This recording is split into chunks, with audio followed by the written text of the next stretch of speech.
Bonjour à tous. Je suis très heureux d'être parmi vous ce matin, ici devant, je ne m'attendais pas à ça.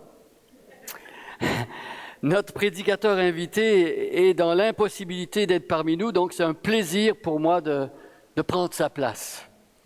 Dieu est souverain, Dieu sait ce qu'il fait, donc voilà, Dieu a permis cela et je suis très content. Alors ce matin, je commence par un fait divers qui a étonné toute la France à l'époque. L'histoire remonte à il y a plus de 10 ans, plus précisément, l'histoire remonte à 11 ans, il y a 11 ans. En 2014, une personne de Toulouse, un Toulousain, a découvert tout à fait par hasard dans son grenier, sous une pile de vieux matelas, il a découvert une toile du XVIe siècle, signée Caravage.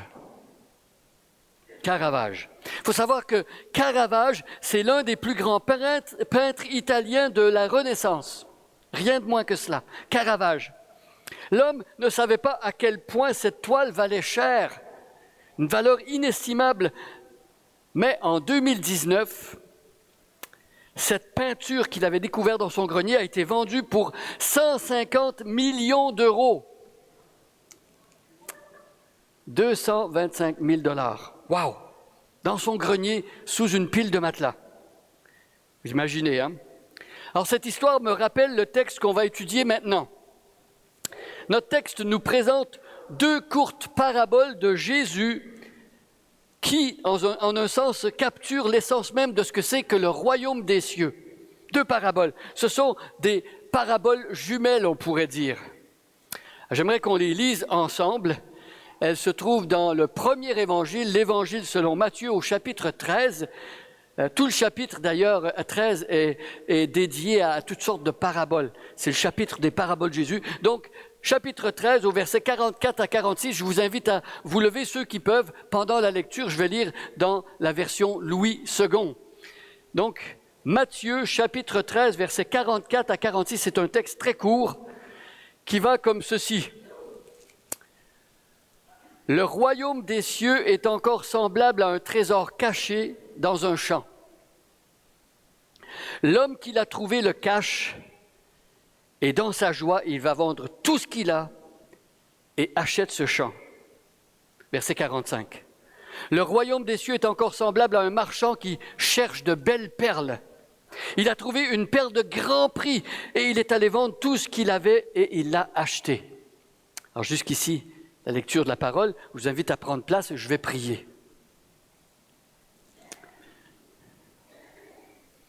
Seigneur notre Dieu, nous te remercions pour ta parole et en particulier pour ces paraboles qui nous illustrent les vérités éternelles. Dieu, rends-nous sensibles à ta parole ce matin. Dévoile-nous les Écritures. Aide-nous à comprendre le sens de ces textes et applique-les à nos vies par ton Saint-Esprit. Et j'ai prié en son nom. Amen. Amen. Alors, dans chacune de ces deux paraboles que je viens de lire, vous l'avez certainement remarqué, Jésus compare ce qui est céleste avec ce que l'on connaît déjà dans notre monde sur la terre. D'ailleurs, c'est le principe des paraboles, hein? Paraboler, lancer à côté, c'est ça que ça veut dire parabole. C'est mettre à côté l'une de l'autre les réalités terrestres et les réalités du ciel. Alors dans notre texte, le royaume est comparé à deux choses. D'abord un trésor au verset 44 et ensuite à une belle perle, versets 45 et 46. Deux choses. Alors qu'est-ce qu'un trésor et une perle ont en commun? Qu'est-ce qui est en commun entre ces deux choses-là? Je pense que la réponse est assez évidente. C'est leur valeur inestimable, des choses précieuses qui coûtent cher. Et dans ces deux courtes histoires, Jésus nous parle de la valeur du royaume des cieux. Il est précieux par-dessus tout. Il a une valeur suprême, inestimable. Alors en m'écoutant ce matin, il y en a certains qui pourraient me dire que ce n'est pas évident. Si on en juge par l'attitude de la plupart des gens qui sont autour de nous, on pourrait penser que ce royaume est tout sauf précieux. Pourquoi? Parce que dans notre monde, on ignore le royaume de Dieu. On s'en moque, on le méprise. Ce n'est pas un sujet, on va dire, qui capture les foules. Mais Jésus, ici, dans notre parabole, nous dit que le trésor est précieux. C'est vrai.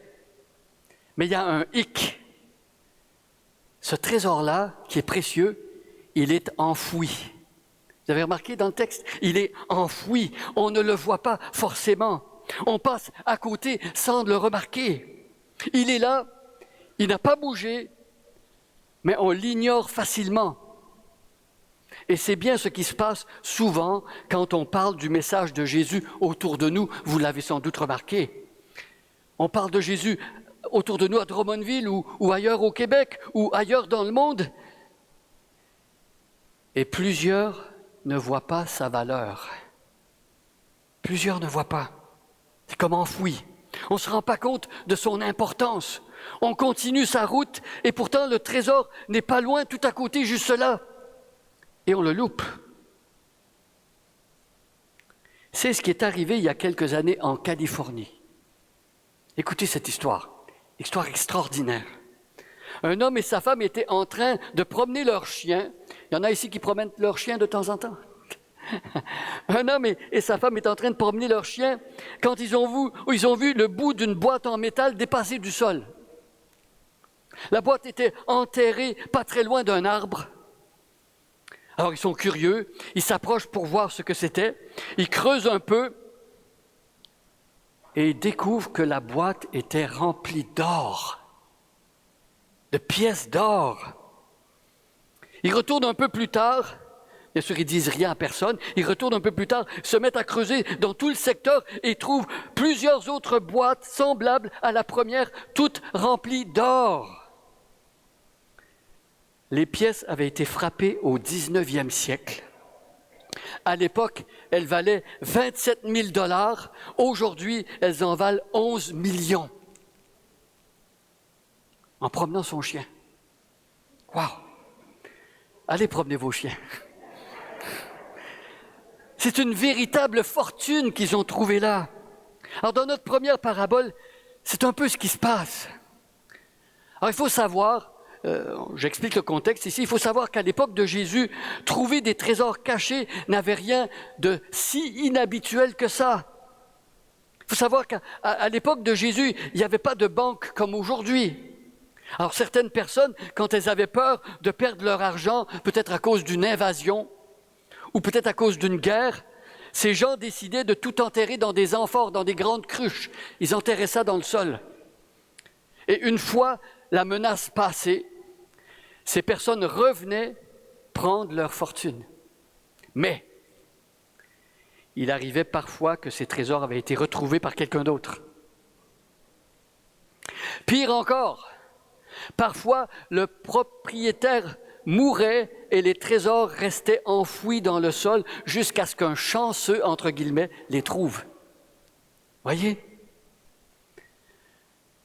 Dans notre première parabole, Jésus raconte l'histoire d'un homme qui passe dans un champ et qui tombe sur ce genre de trésor-là. Et même s'il n'est pas un expert en pièces précieuses, il saisit la valeur de ce qu'il a trouvé. Il pige que ça vaut cher. Justement, comprendre la valeur du trésor. C'est la clé pour saisir le sens de la première parabole.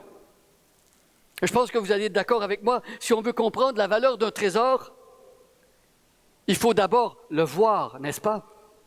Il faut l'avoir vu. Ça va de soi, il me semble. Ici, dans notre texte, on peut s'imaginer que plein de gens étaient passés dans le champ avant cet homme-là, mais ils n'avaient rien vu. Le trésor était là.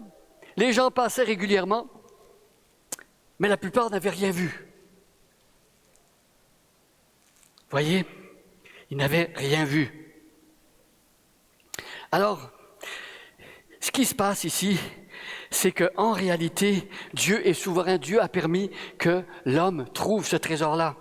Il a été donné au milieu de la parabole, au monsieur de la parabole, il a été donné des yeux pour voir le trésor.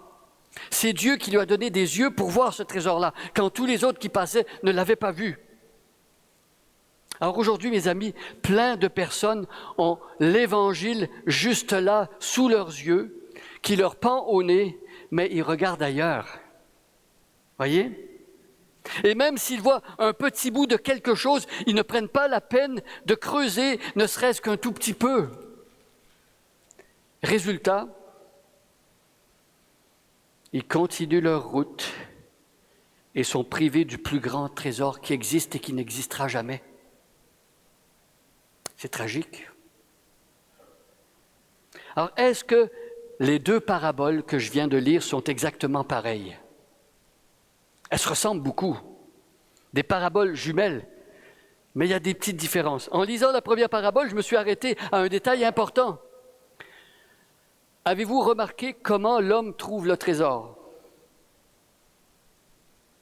Il tombe dessus par accident. Il tombe dessus par accident.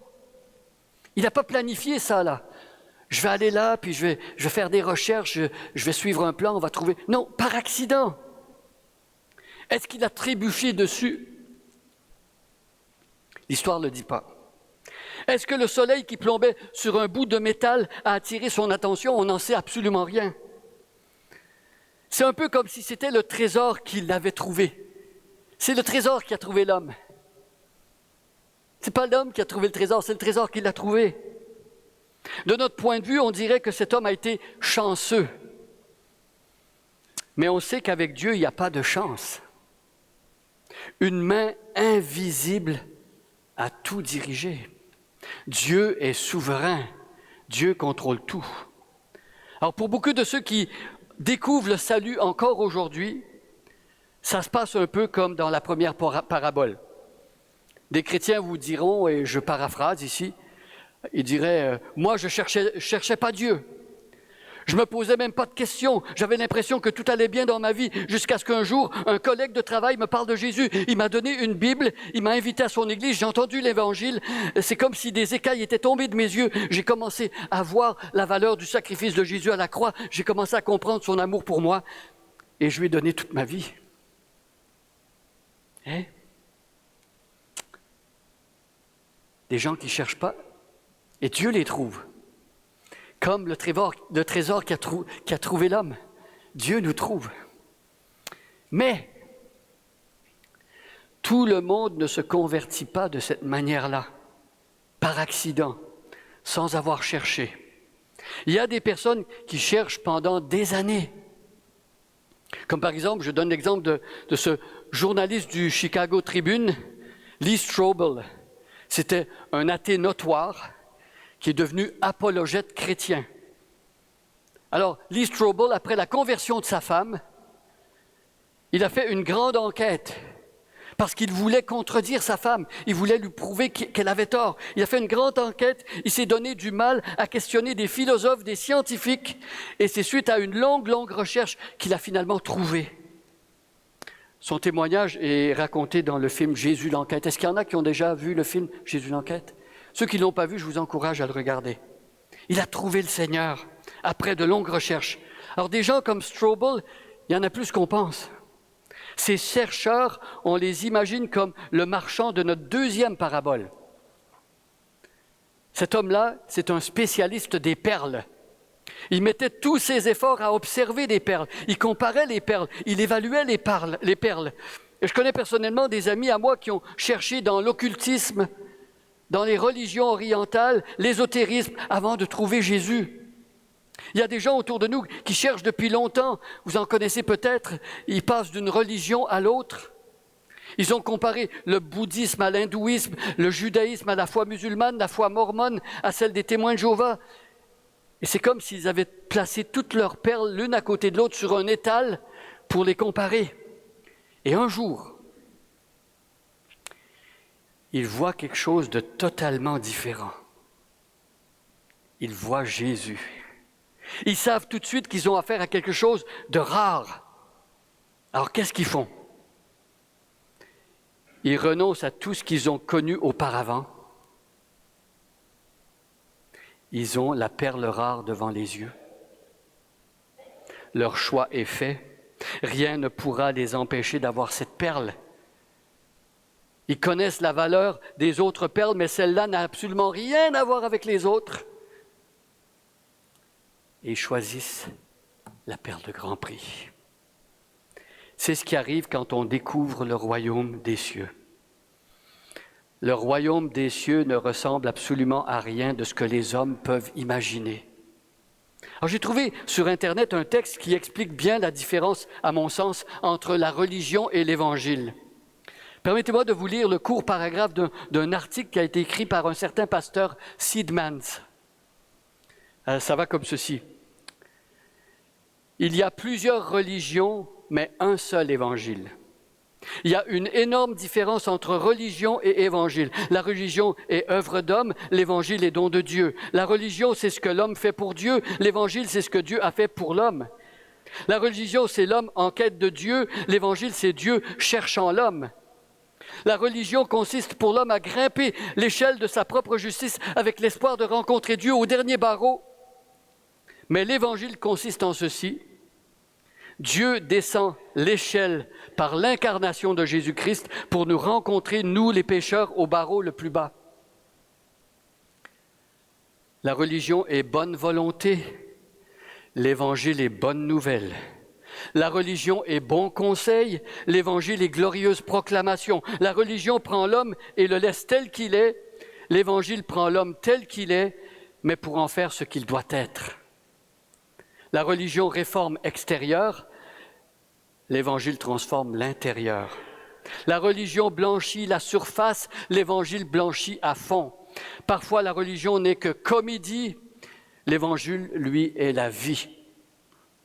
L'évangile est puissance de Dieu pour le salut de quiconque croit. Et à la fin de l'article, l'auteur pose la question, votre foi est-elle une religion ou l'évangile? C'est une question pour nous ce matin. C'est très pertinent pour nous aujourd'hui. L'évangile est dans une catégorie à part. C'est une perle de grand prix. Alors dans nos deux paraboles, les deux personnes qui trouvent le trésor et la perle ont la même réaction, vous avez peut-être remarqué. Une réaction qui pourrait peut-être nous sembler exagérée à première vue, mais en réalité, cette réaction révèle quel prix leur découverte vaut à leurs yeux. Quel prix leur découverte vaut à leurs yeux.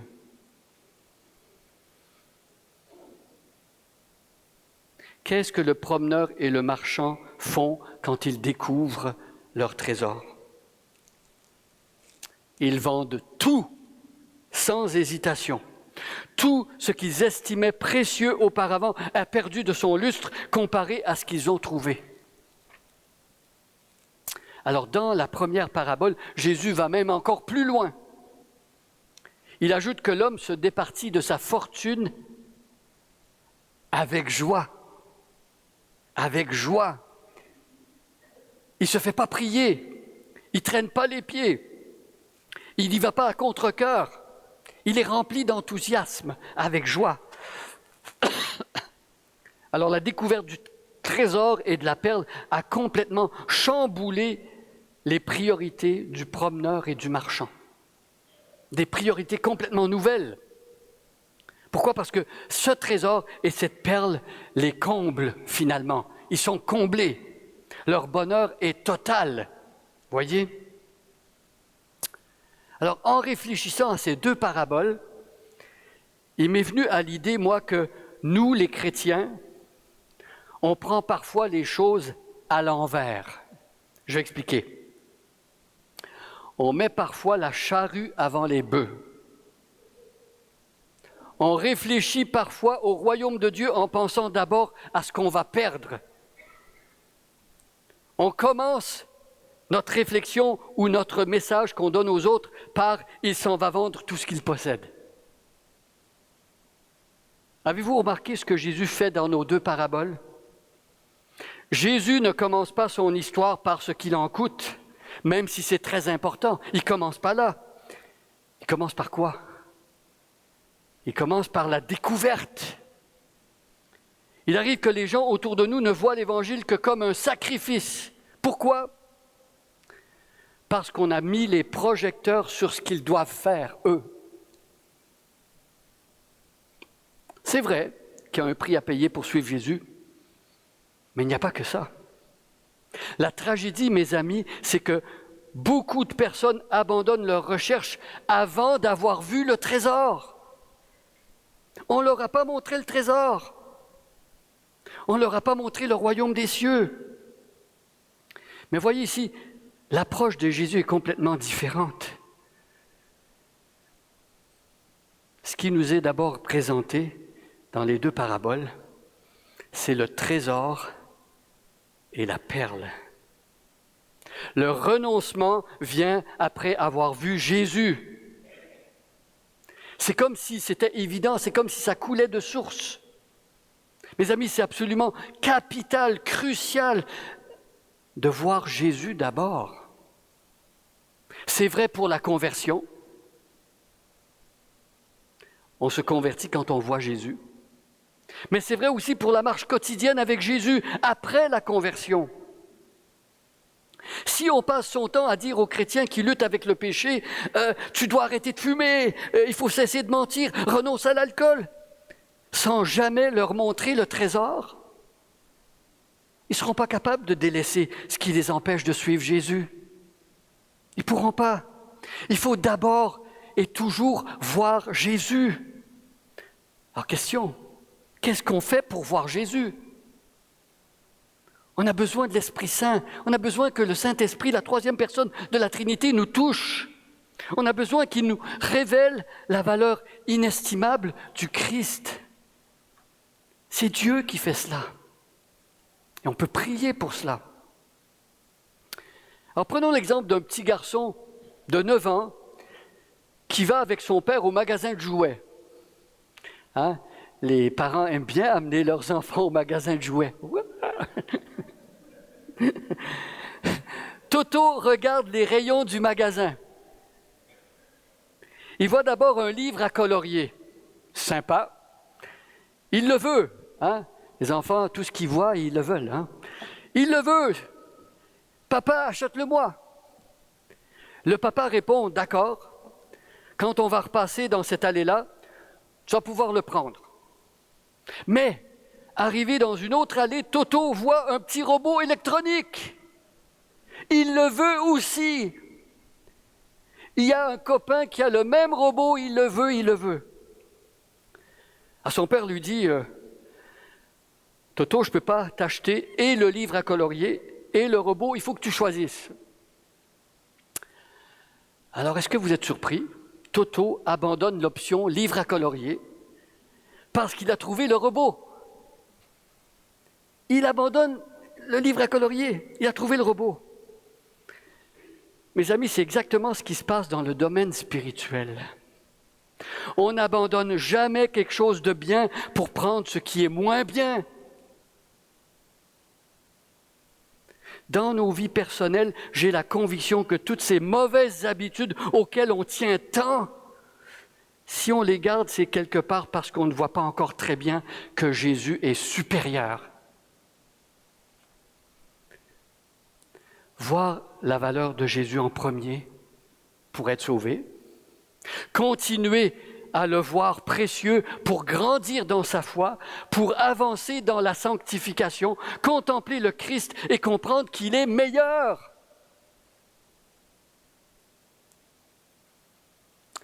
En sommes-nous convaincus ce matin? Est-ce qu'on croit cela? Il est meilleur. Alors le Nouveau Testament nous donne l'exemple de 2 personnes qui ont réagi très différemment face au trésor qui leur a été montré. Il y a d'abord l'exemple de l'apôtre Paul. Quand Jésus lui est apparu sur le chemin de Damas, quand il a vu sa grâce, son pardon, sa majesté, qu'est-ce qu'il a fait l'apôtre Paul? Il a capitulé. Il a rendu les armes. Il a cessé de combattre. Il a été subjugué par l'amour du Christ. Et dans sa lettre aux Philippiens, il nous explique ce qui s'est passé dans son cœur. Il a pris tout ce qui le rendait fier, jadis, comme les perles sur l'étal, et il a comparé ça à Jésus. Et voici son verdict. Ces choses qui étaient pour moi des gains, je les ai regardées comme une perte à cause de Christ. Et même je regarde toutes choses comme une perte à cause de l'excellence de la connaissance de Jésus-Christ mon Seigneur, pour lequel j'ai renoncé à tout. Je les regarde comme de la boue afin de gagner Christ et d'être trouvé en lui avec ma justice, celle qui vient de la loi, non pas celle qui vient de la loi, mais celle qui s'obtient par la foi en Christ, la justice qui vient de Dieu par la foi. Voyez? L'exemple de Paul qui fait un choix. Il a vu le Christ. Ensuite, il y a l'exemple du jeune homme riche. Marc chapitre 10, versets 17 à 31. Le jeune homme riche. Le jeune homme riche n'a pas été prêt à tout laisser derrière lui avec joie quand Jésus l'a appelé à le suivre. Pourquoi? Parce qu'il n'a pas vu la glorieuse richesse du royaume des cieux. Il est reparti tout triste parce qu'il a cru que ses richesses valaient mieux que Jésus.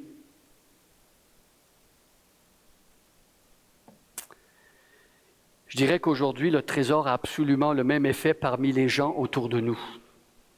Il y a ceux qui ne comprennent pas sa valeur, comme le jeune homme riche, ils repartent et rien ne change dans leur vie.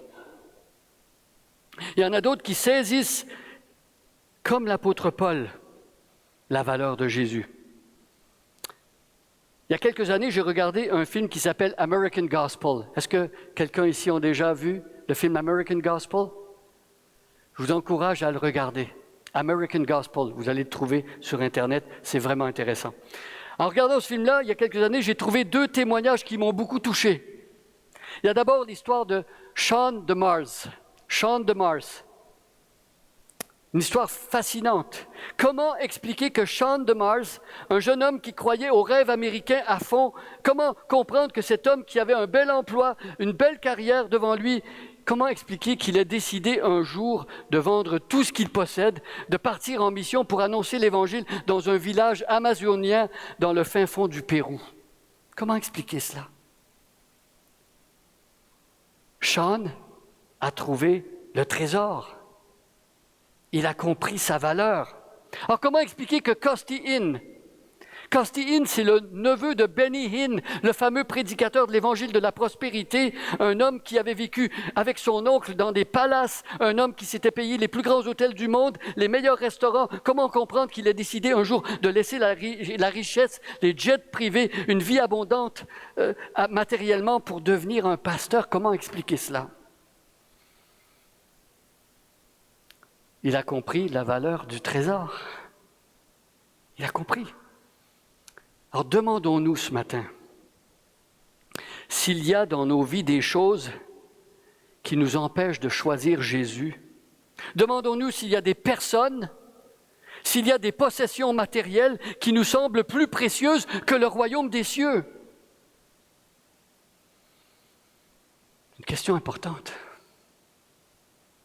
J'aimerais ajouter un dernier point avant de conclure. Je vais conclure dans quelques instants. Il y a parfois des personnes sincères qui ont lu ces 2 paraboles du trésor et de la perle en pensant que Jésus enseignait qu'on est sauvé seulement si on vend tout ce qu'on possède. Les gens lisent ce texte-là et c'est ça qu'ils pensent. On est sauvé en vendant tout ce qu'on possède. J'aimerais dire que ce n'est pas du tout ce que notre texte enseigne. Tout le Nouveau Testament nous enseigne que le salut est un don gratuit.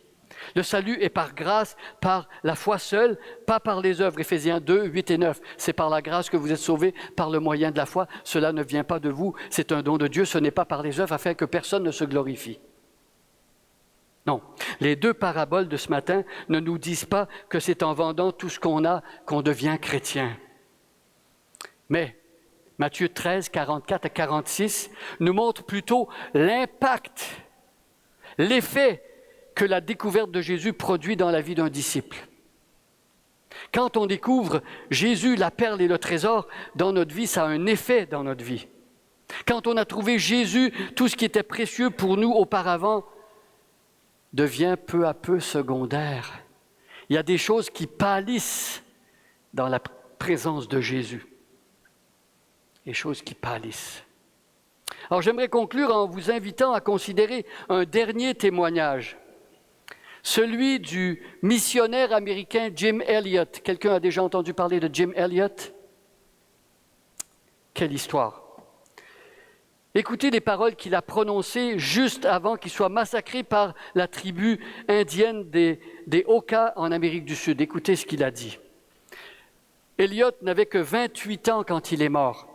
Il a laissé une veuve et un enfant en bas âge. Mais je cite ses paroles maintenant. Il a dit, « Il n'est pas bête, il n'est pas fou. Celui qui renonce à ce qu'il ne peut pas garder pour obtenir ce qu'il ne peut pas perdre. » Je répète ça, réfléchissez à ça. Il n'est pas bête celui qui renonce à ce qu'il ne peut pas garder pour obtenir ce qu'il ne peut pas perdre. Combien c'est vrai! Le trésor qu'on a trouvé en Jésus, personne ne pourra jamais, jamais nous l'enlever. Mais toutes les choses qu'on possède actuellement, on va les perdre. Voyez? Dans un instant, je vais prier, mais avant, permettez-moi de partager 3 questions avec vous pour approfondir la réflexion. Ce sont des questions que vous pouvez reprendre dans les groupes de maison cette semaine. Première question. On peut changer la slide, la prochaine. Quelle valeur accordez-vous au royaume des cieux ce matin? Qu'est-ce qu'il vaut le royaume des cieux dans votre cœur aujourd'hui? Deuxième question.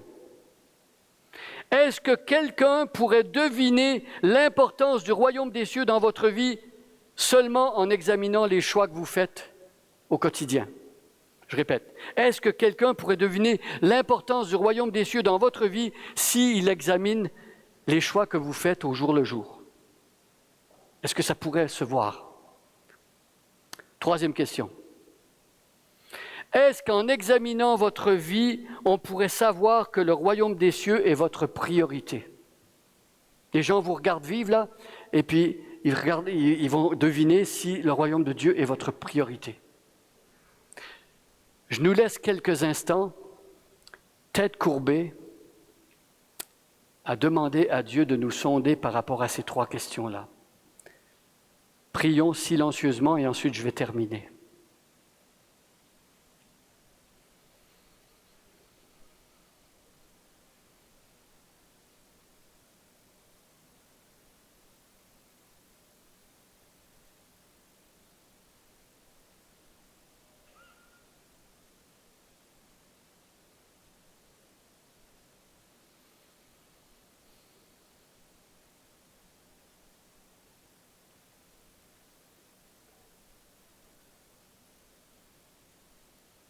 Seigneur Jésus, merci pour ta parole. Merci pour ta parole qui nous sonde, qui nous scrute, qui met en évidence la réalité de nos cœurs. Merci Seigneur Jésus parce que tu es le trésor et la perle de grand prix, inestimable, incomparable. Seigneur, nous te prions de nous aider à voir combien tu es précieux, de sorte que tout le reste va pâlir à nos yeux, de sorte que tu seras le roi et maître, et qu'il n'y aura plus de compétition dans notre cœur pour savoir qui est le premier. Sois le premier. Au nom de Jésus, Amen.